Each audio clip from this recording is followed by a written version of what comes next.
Jigarthanda double X గురించి చెప్పారు. అవును, మీరు అందులో యాక్ట్ చేశారు, ఆ క్యారెక్టర్కి మంచి నేమ్ వచ్చింది.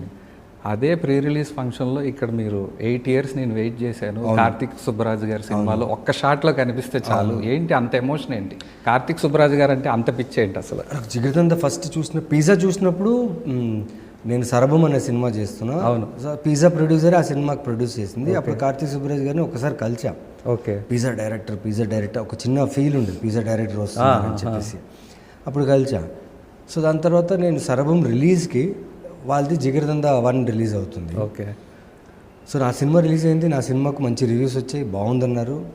బట్ ఆ సినిమాకి మిక్స్డ్ ఉండింది మార్నింగ్ షో వరకు.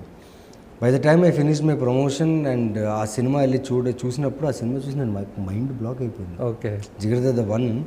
అవును, it was like interval episode especially crazy film అది. సో అక్కడ నరేన్ గారు చెప్పారనమాట, అరే నువ్వు నీలాంటి యాక్టర్స్ ఇలాంటి డైరెక్టర్తో వర్క్ చేయాలరా అని. ఓకే, వర్క్ చేయాలి, సూపర్, బట్ ఎలా అప్రోచ్ అవ్వాలి తెలీదు.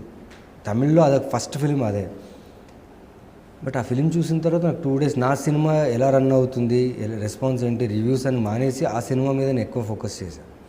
వెళ్ళి ఇంకోసారి సినిమా చూసా చెన్నైలో ఉన్నప్పుడే.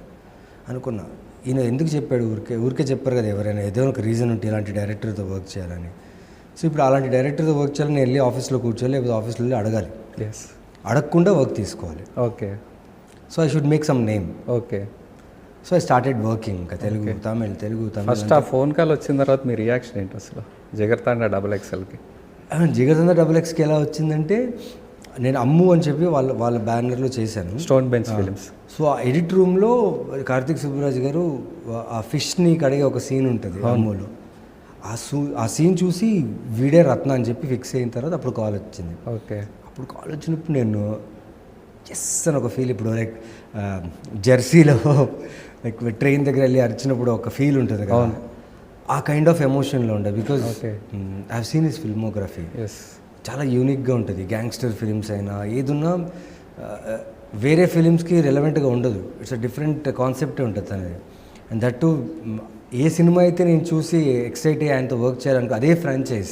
ఓకే, డబుల్ ఎక్స్ అనే ఫ్రాంచైజ్. అవును, అందులో నేను villain. Let's work on it and it work really good.